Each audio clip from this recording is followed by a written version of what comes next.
What's up, dude? Hello, this is Black Online. If this is your first time watching my channel, know that I discuss real-life stories and topics that might interest you.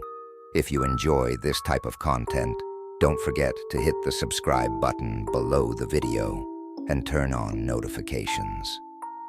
Alright, now let's get into today's video. Jinn attack. An entire military troop. What's the truth? Jinns attack a military troop. Jinns and the supernatural have no place in the military. Even if you've heard stories before, these things aren't discussed there because soldiers face more serious and real fears: war. But what if something paranormal, like jinns, actually happened to soldiers? If this happens and they report it to their commanders, it's usually ignored. And if someone talks about these things in the military, they often end up being dismissed and sent for a psychological evaluation. But what would happen if an entire group of soldiers encountered something like this? During a mission in the middle of the desert, a whole military troop encountered terrifying events together. Things they all saw and heard and believe are still haunting them to this day. To find out what happened to them, let's follow the events from the beginning. We're used to hearing jinn stories while camping with friends or family, or even at school. But this culture of talking about jinn is not common in the military. They focus entirely on scientific methods to solve any problem they face. There's no time for jinn stories or things happening outside, because what they need to focus on is right in front of them: war. That's why, when you hear paranormal stories coming from the military, you might not necessarily believe them, but keep in mind that this means they ruled out all logical explanations before concluding that what happened to them was something undeniably supernatural.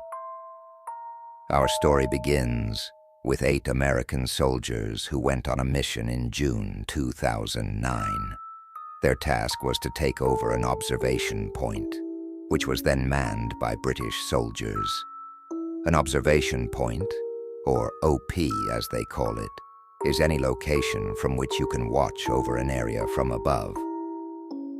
Most, if not all, observation points are positioned in elevated locations to provide the best vantage point, allowing soldiers to see the entire area. That's why they need to choose strategic locations so they can launch attacks if necessary. However, this particular observation point the soldiers were assigned to wasn't ideal because it was surrounded by higher terrain, meaning it was exposed. If a soldier even slightly raised their head, they risked being sniped by an enemy positioned on the mountain. So this OP was not only dangerous and isolated, but it was also small and uncomfortable, forcing the soldiers to sleep on the ground, literally. Now, how long were these soldiers supposed to stay at this OP? They were expected to remain there for 60 days without leaving. So imagine being isolated from people, in the middle of the desert, in such a cramped and uncomfortable place, for 60 days. Now let's talk about the members of this team. The team was made up of 8 soldiers, led by Sergeant Green, with Corporal Lima as the second in command. The other 6 were Zolik, Hoyt, Wilson, Parker, Smith, and Gibbs. The entire team headed to the observation point where the British soldiers were stationed, as I mentioned earlier, in order to hand it over. The usual procedure during such a handover is to exchange critical information between the outgoing unit and the incoming one. The British soldiers had also been at that location for 60 days, so they were supposed to give the American soldiers a tour, sharing important details like where to watch out for explosives, which areas are most vulnerable to attacks, and which spots would expose them to the enemy. But what actually happened was that when the Americans arrived, they found the British soldiers visibly anxious and eager to leave as quickly as possible. They didn't follow the usual protocol of exchanging information. It was clear from their appearance that they were in bad shape, as if they had been through a lot. They looked beaten down, with torn uniforms, as though they'd been fighting in that place for years. As they hurriedly packed their belongings to leave, one of the British soldiers turned to the Americans and said, "Just so you know, if you dig anywhere and find something in the ground, put it back where you found it." The American soldiers were puzzled and asked, "Like what? What do you mean?" The British soldier didn't explain further. He just repeated, "If you dig anywhere and find something, put it back where you found it. That's all." The sun set, and the first night at the observation point began. Being in a war zone, it's standard procedure for at least one soldier to stay awake and keep watch while the others sleep. That first night, it was Corporal Lima's turn, as he was the second in command. He decided to stay awake and keep watch.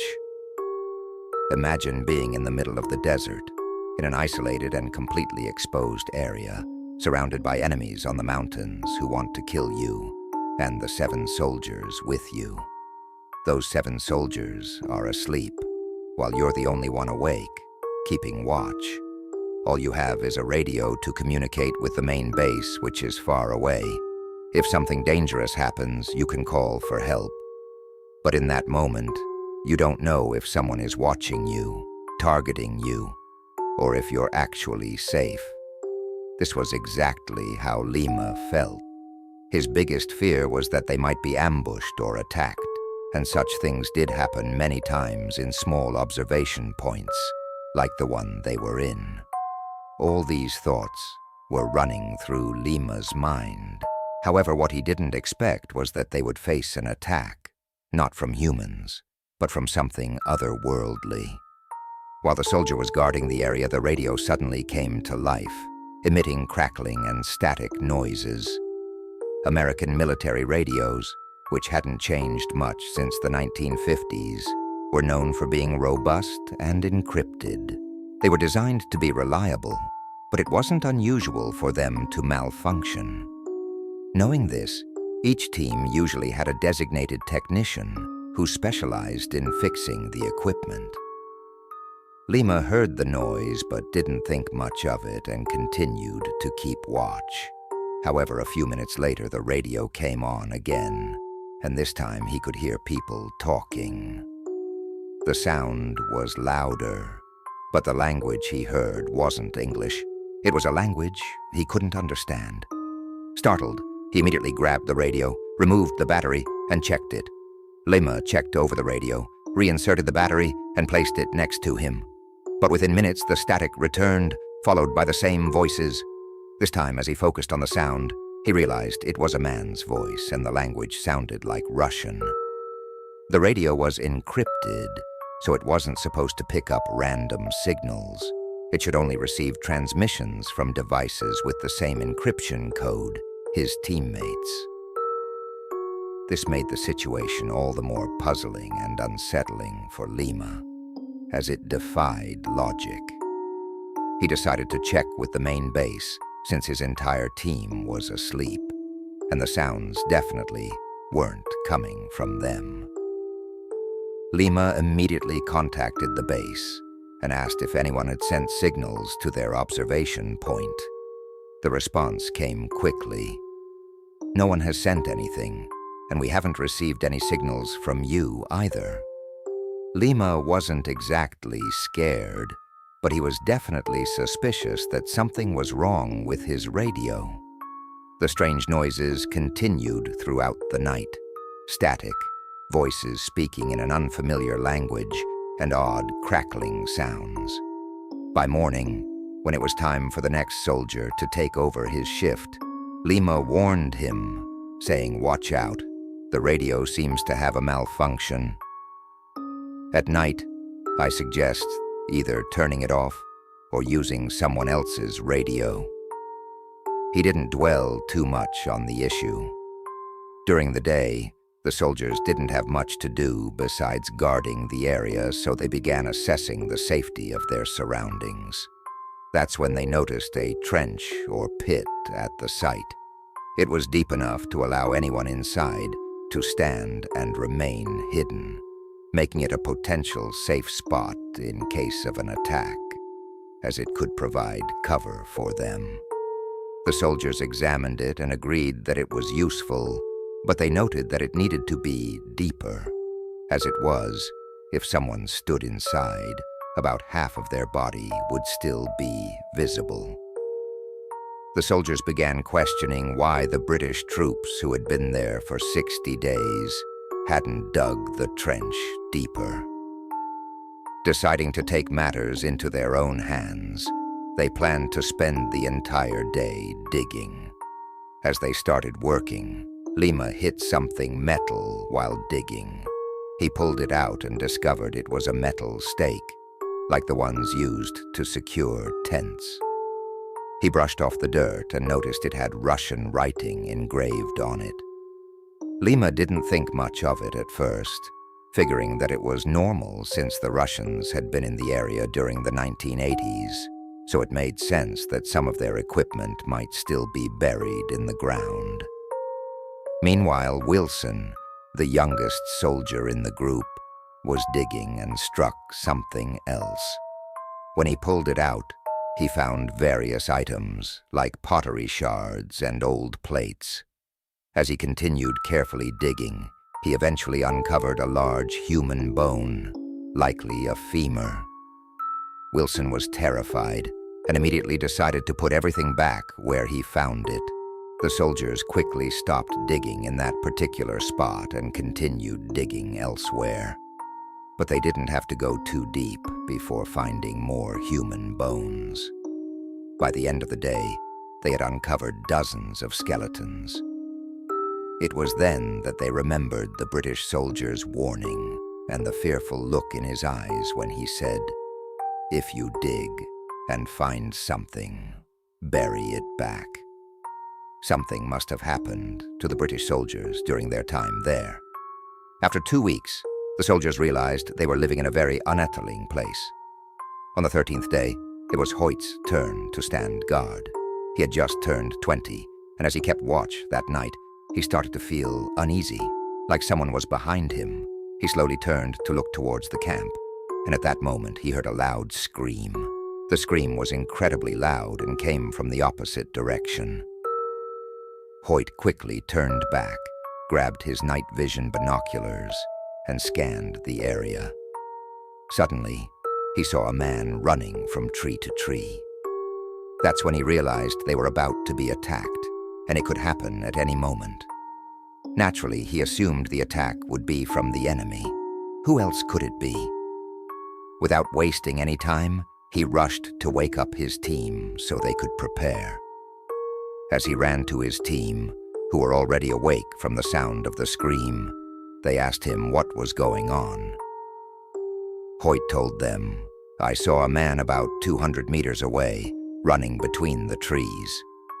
Immediately, Lima jumped up, ran to the edge of the camp, and raised his rifle, which had a thermal imaging scope. He scanned left and right, but there was nothing, just cold, empty terrain, indicating that there were no humans or animals in the area. So Lima immediately called Hoyt and asked him, "Where's the man you mentioned?" Hoyt replied, "I'm sure of what I saw. I saw him with my own eyes, not just a glimpse. He was walking over there." But Lima couldn't see anyone, and nothing showed up on their device. The soldiers also had a dog, left to them by the British soldiers. Her name was Ugly Betty. They loved her dearly and took great care of her. She was well trained and had helped them a lot. Whenever anyone approached the observation point, she could pinpoint their location. What's strange is that the dog kept staring at the same spot Hoyt mentioned seeing the man. She would bark loudly in that direction. They checked the thermal binoculars in the same area where she was barking, but found nothing. The dog wouldn't stop barking and seemed terrified. The soldiers stayed on alert all night, expecting an attack at any moment. But the man never appeared again. And then the sun came up. The soldiers were puzzled, but relieved, thinking they got lucky this time. 2 weeks later, on day 26, it was Private Zolik's turn to watch. He was the youngest soldier in the team at that time. While Zolik was on duty, he suddenly felt an intense heat, so much so that he removed his helmet and started sweating profusely. He said, "While I was looking around, the temperature suddenly dropped, and I started feeling cold." He said that even though there was no wind or any reason for the sudden cold, Zolik began to wonder if he was sick or if it was just a passing storm. But his thoughts were suddenly interrupted by the feeling that someone was standing behind him. He quickly turned around, searching for this person, but no one was there. His fear grew when he started hearing whispers, all coming from behind him. But every time he turned, he found nothing. Zolik started to think that maybe the sounds were just in his head and questioned, "Am I losing my mind?" Something strange was going on. The situation worsened when he began to hear footsteps above him, as he was in the same cabin.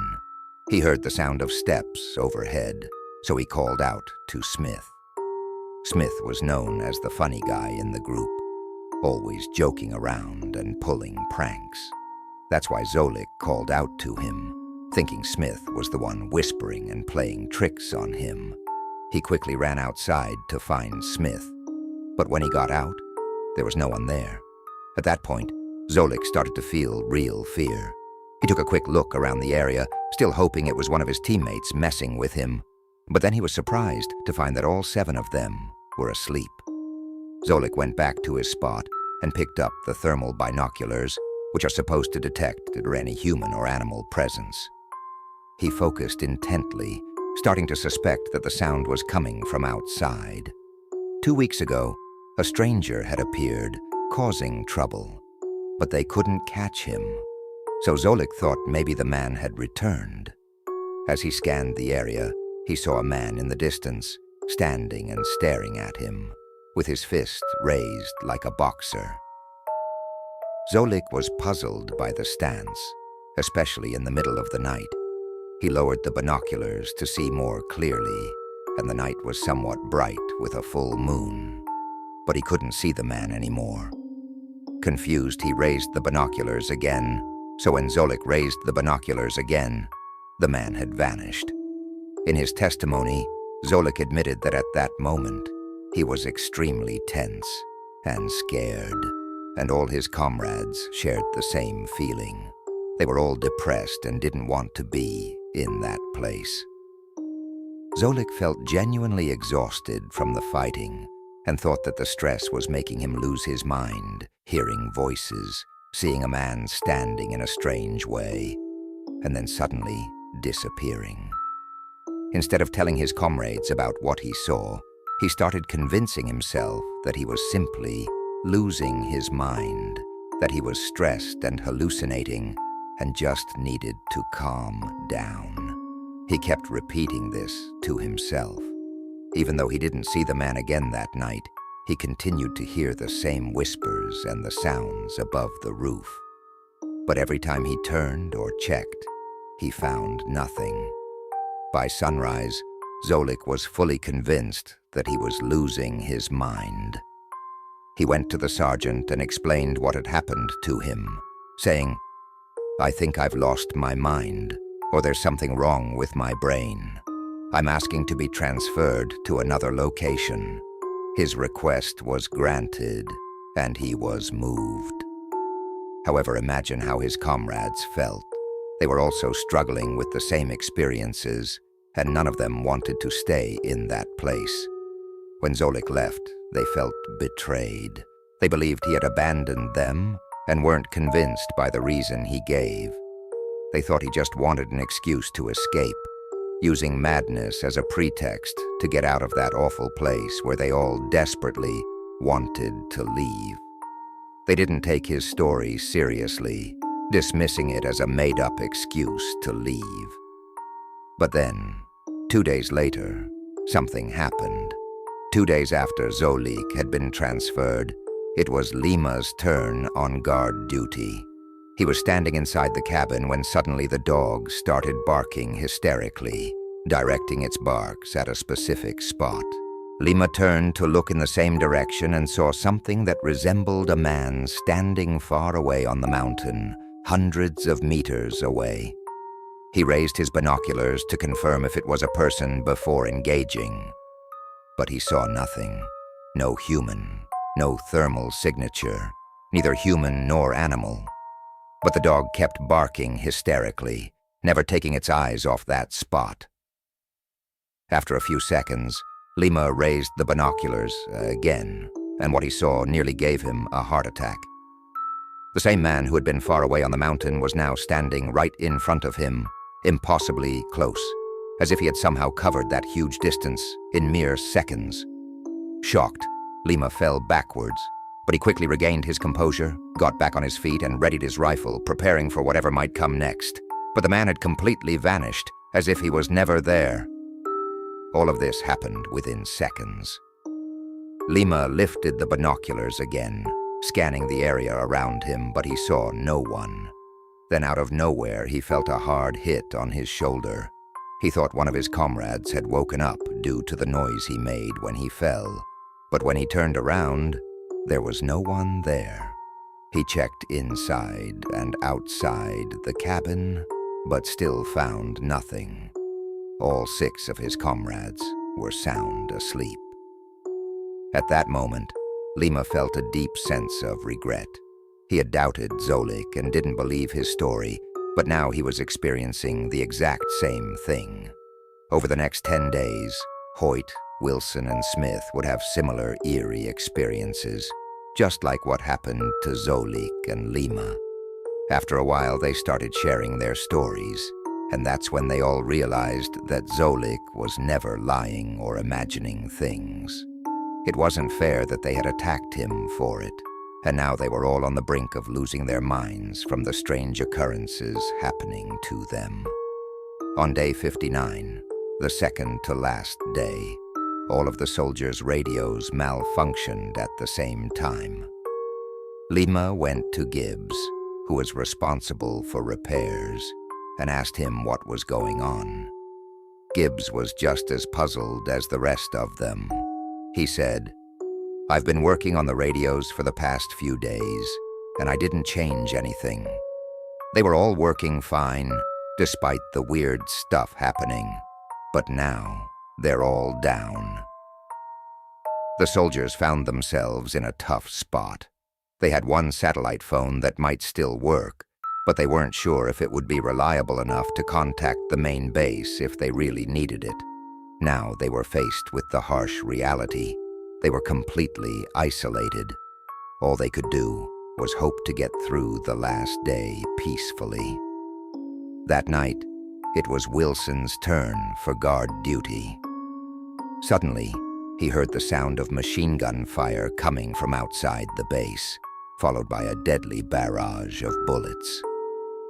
Wilson stood there, tense and in shock, unable to identify the source of the attack.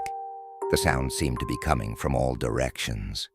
All the soldiers woke up to the sound of gunfire and began looking out from behind the wall. At that moment, Lima ran to the guard post and grabbed Wilson, demanding, "Tell me where the gunfire is coming from. You're the one on watch. You should know." Wilson, in a hysterical panic, shouted, "I have no idea. It's coming from everywhere." The situation felt like a full-scale battle, with the noise overwhelming their senses. As Lima and Wilson struggled to figure out the source of the gunfire, they heard a distinct sound, the unmistakable whistling of an RPG. This rocket-propelled grenade with the distinct whistling sound was heading straight for them, and they knew it could hit any second. Both of them hit the ground just as the RPG crashed nearby, barely missing them. The machine gun fire continued without pause. Meanwhile, two of the younger soldiers crawled over to the trench they had dug earlier, trying to see if any enemies were hiding inside. But when they checked, they found no one. But where did the gunfire come from? Suddenly, just as abruptly as it had started, the shooting stopped, leaving the place in complete silence. The soldiers didn't raise their heads, thinking the attack was over. Instead, they suspected that this sudden silence could be a trap, a way to lure them out into the open so the attackers could ambush them again. So they stayed down, lying flat on the ground for hours, waiting for a second wave of the attack. They remained in this state until sunrise. The next morning, the soldiers got up and looked around, expecting to find significant damage from the intense battle they had heard. But to their shock, there was no damage at all. Not only was there no destruction, but the entire place looked as if it hadn't been attacked at all. There wasn't even a single bullet casing to be found. The area was completely untouched, exactly as it had been before. The soldiers were stunned. They clearly remembered hearing the RPG explode right next to them, but they saw no damage. The soldiers had no logical explanation for what had happened. This time, all 7 of them heard and saw the exact same thing at the same time. As soon as the relief team arrived to replace them, the soldiers quickly packed their belongings, eager to get out of there without talking to anyone. Their situation had become eerily similar to that of the British soldiers at the beginning of the story. Not long after the mission ended, Smith, Parker, Gibbs, and 3 other soldiers from the group of 8 were killed in a separate mission. A short time later, Sergeant Green was seriously injured by an explosive device. Lima believes that when they were digging trenches and finding bones, they might have unleashed something that was buried in the ground, trapped there. It was later discovered that many soldiers had died in that small area during past wars, with dozens or more being killed, including Russian soldiers who were stationed there long ago. Lima now believes it's only a matter of time before his turn comes, and that the curse they unleashed will come back to take its revenge on him, just as it did with the 4 who died before him. And that's the story as it was told. We've reached the end of today's video. If you enjoyed it, don't forget to like and share it everywhere if you wanted to support me. Thanks a million, and the best is yet to come.